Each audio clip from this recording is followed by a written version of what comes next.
Okay, welcome to your Google Docs introduction. One of the first things you'll have to do is navigate to, and I've already done this, but I will show it to you one more time.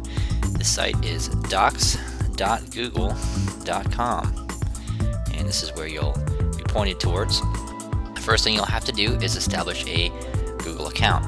So you're going to click right here under Get Started.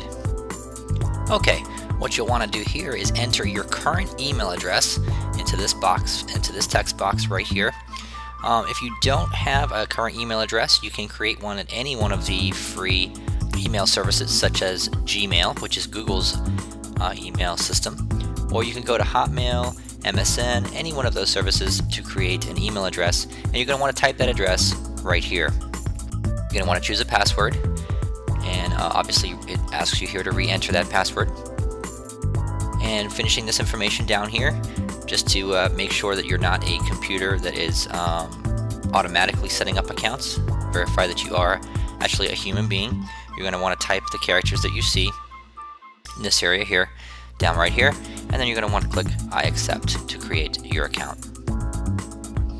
Okay, then you should receive a account creation confirmation, and you're going to want to check your email address just to make sure that you click on a link provided in the email to confirm the creation of your Google account.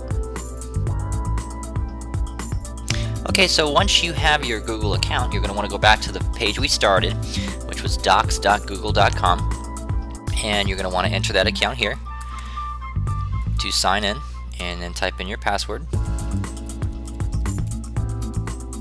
and then click sign in. Then you're going to be directed to the Google Docs home, where all of your documents that you work on that are associated with your Google account will be viewable and available for you to work on.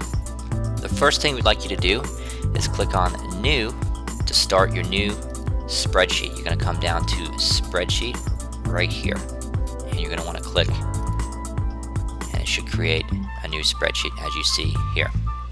Okay, one of the first things you're going to want to do is come up here where it says Unsaved Spreadsheet, and you want to give that a name. So you're going to double click there, and it's going to bring up this window, and you're going to want to name your spreadsheet.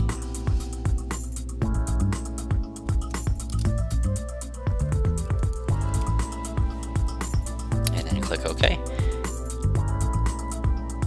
And it should have appeared right here. Okay, now before we go any further into explaining how the spreadsheet works, you're going to want to share this document with your instructor so that they're able to make comments and observe your progress along the way to help you with this module. Locate the share icon up here in the right hand corner, and you'll click this where the arrow is, and you're going to want to choose Invite People. And if you give that one click, you're going to get this window, and you are going to want to invite your instructor, and you'll type in their email address here.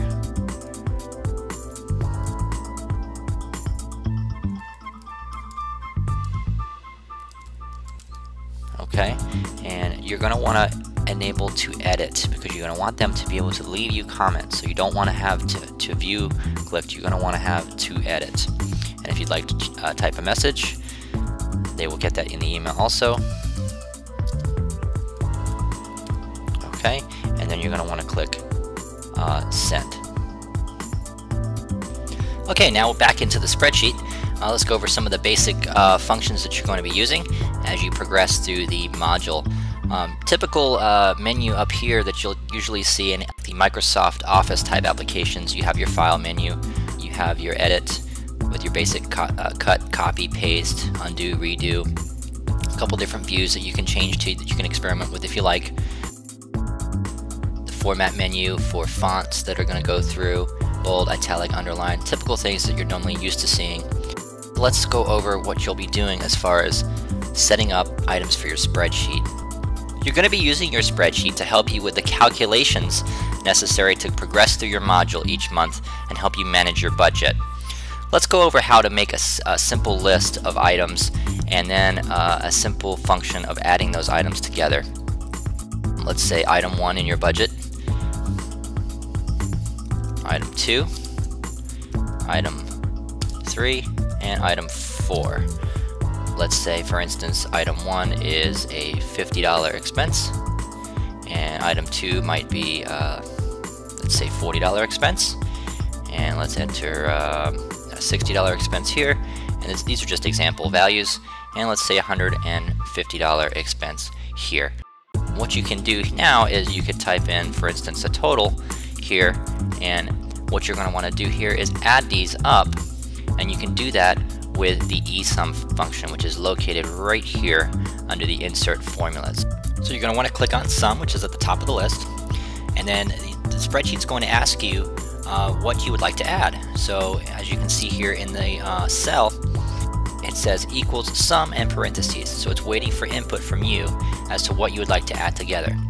Click on B4. Obviously this is where the first value is for item 1. You can actually click and highlight down all the way to item 4 on cell B7. And now you'll see in parentheses sum B4 through B7. And then you can hit enter and it will accept, and the value will automatically get filled in as you see here.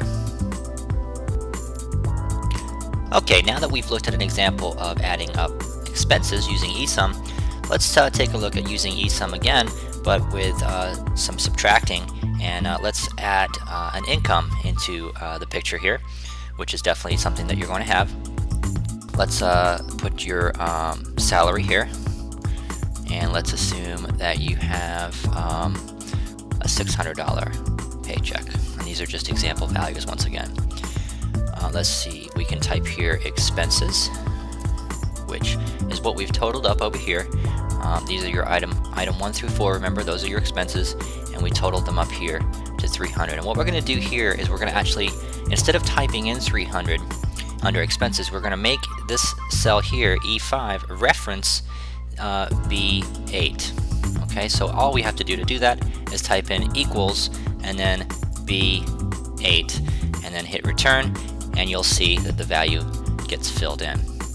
Alright, and then what we're going to want to do here is, let's just say that we call this our balance, and we're going to insert eSum once again. Go to sum, and we're going to start with E4, which is the $600 salary, and then we're going to type in minus because we want to subtract the expenses, and then we'll click on expenses, which is E5, and then we will hit enter, and you'll notice that it has performed the calculation for us. So we have a salary of $600, we have our expenses, which came from B8, and the balance is 300. And one thing I want to show you, which is neat about using a spreadsheet, if I make a change, let's say to item 2, it's not $40, it ends up being $60. Because we've used formulas which reference specific cells, all the values should update. And let's take a look, and you'll see that this now became 320, and over here this came 280. Okay, let's talk about some basic formatting. Since these values are talking about dollars, we can go ahead and highlight all of these here under the B column, and we can click under the $sign up here, format as currency, and it's going to do that for us. Okay, these cells over here, since they reference these cells over here, they changed automatically. This one was not. This one was something we typed in, so we can change this one as well, and now we have formatted for currency.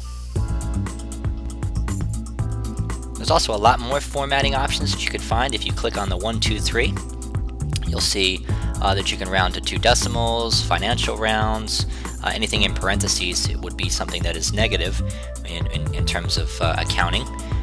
You can see that we have all these kinds of currencies, and you're going to actually want to be using the peso, which is located right here when you do the currency conversion, which is something that you'll encounter in your module. Okay, there's a lot more to the spreadsheet than what we've just covered. This was just designed to get you started. If you have any other questions, just please ask your instructor as you go through. Any mathematical functions that you want to do with any items in the spreadsheet can be done from the insert formulas, or the E up here. The basic ones are included as the first list, and you can click on more formulas to find formulas for pretty much any mathematical calculation that you would like to do. So please ask your instructor as those come up, and you need to use them. Okay, when you want to save your document and close it when you've finished working for the day, you're going to go up to File and you're going to go to Save and Close. Once you click on that, that's going to bring you back to your Google Docs home, and you'll notice that under your Google Docs here, you'll see your spreadsheet as the document that is available to you. And if you click again on that, it reopens. And good luck in your Google Docs spreadsheet.